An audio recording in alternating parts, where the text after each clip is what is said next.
Hi, I'm Shelby, and welcome to another episode of my show.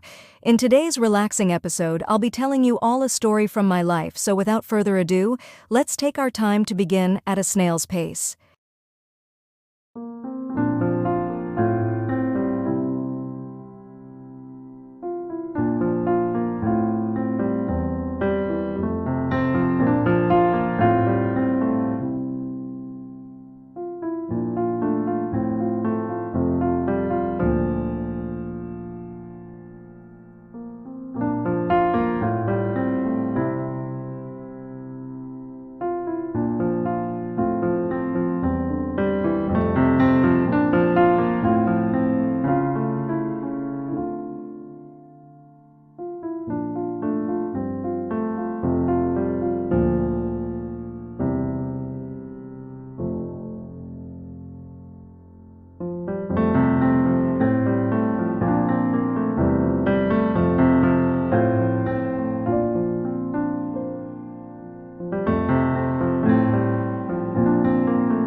So, my friend, as you listen to my story, you can do whatever you want. You can fall asleep, you can relax, you can use this to help yourself study, you can do whatever you wish as I tell you this story. My presence is meant to calm you, to soothe you, so if you feel sleepy as you listen, don't be afraid to fall asleep. If anything, I encourage it since as a snail girl who naps a lot, it's very refreshing, so if you feel sleepy as I tell my story, don't hesitate to fall asleep. Our story takes place in the early days of Rai Aku and I's relationship. In this time, I call this the adventures era, in which we toured all over the United States, going from places like San Francisco, California, to places like Nashville, Tennessee. We begin in Orlando, Florida, in which Rai Aku and I were going to a place called Gatorland, which, as you can tell by the name, has a lot of alligators but also has a wide variety of animals.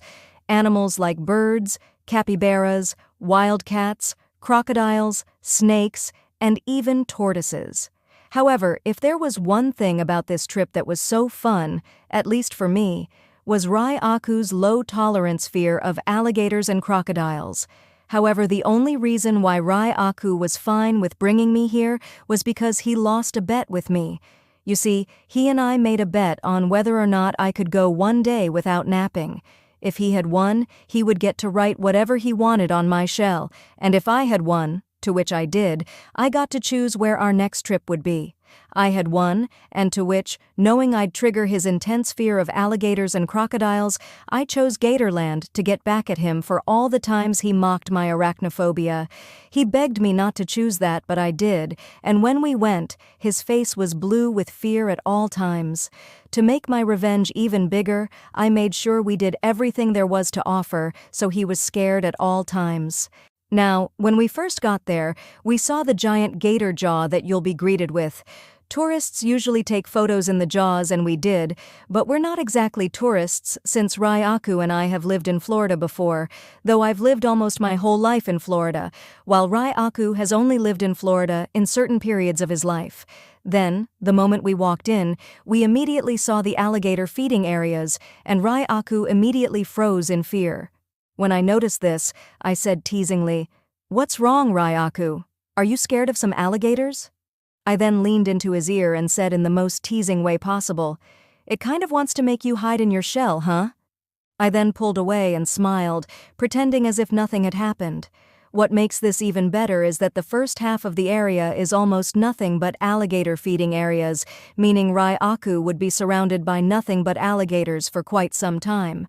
And considering this is an alligator feeding area after all, I paid $5 for Rai Aku to feed them with fish attached to a string. Basically, he would have to stand close to the railing and dangle a fish attached to a string over them.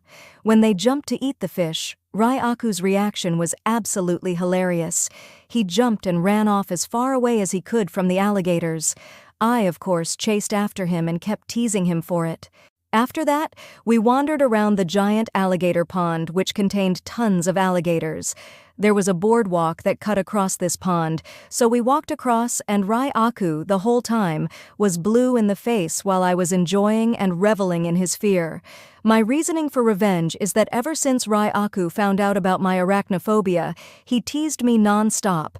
Ever since I was 15, and considering I was 20 at this time, this meant he teased me for a whole 5 years, so getting back at him like this was perfect, though his suffering would only be for a few hours, while mine's has been for 5 years. Anyways, after that, we saw some of the other animals. We first saw the tortoises, and the zookeeper said, if they came close to us, that we can pet them, so when a tortoise did come up, I petted it. Rai-Aku wasn't as scared since we were a bit of a distance away from the gators, maybe a few yards or meters, but then we saw some endangered Florida panthers too. We also saw some snakes, most of them were native to Florida, and a few were invasive species. There were exotic birds too, some parrots and whatnot. They were quite loud, and as a snail girl, when we get startled, we hide in our shells, so when the parrots kept startling me, I kept hiding in my shell, though each time was very short-lived since getting startled is different from getting scared. Though, the great thing is that Rai-Aku, not once, even inferred making fun of me for hiding in my shell, much less made fun of me hiding in my shell, as he was too busy dealing with his fear of alligators. We then found the crocodiles, and once again, Rai-Aku was blue in the face with fear. In fact, it was even better because they were feeding them, and if you've seen how crocodiles eat their food, you'd know that they get really aggressive, so every time they got aggressive, Rai-Aku got more and more startled, making my revenge all the more sweeter. And then finally, there were the shows. In Gatorland, there are a total of 3 shows, one with alligator handlers who will talk about alligators, why they're so powerful, and do a few stunts with them. Another was with audience participation, in which the crowd would get to interact with the show as they talked about the dangers of venomous snakes, and the final one was called the Gator Jumparoo Show, in which it's like a finale show that you'd find at Disney World, but instead of fireworks, it was jumping alligators. The first show, Rai-Aku was blue in the face the whole time and looked like he might even pass out. In the second show, Rai-Aku got to hold a snake but wasn't blue in the face. And the third show had to be both the greatest and worst part of this trip.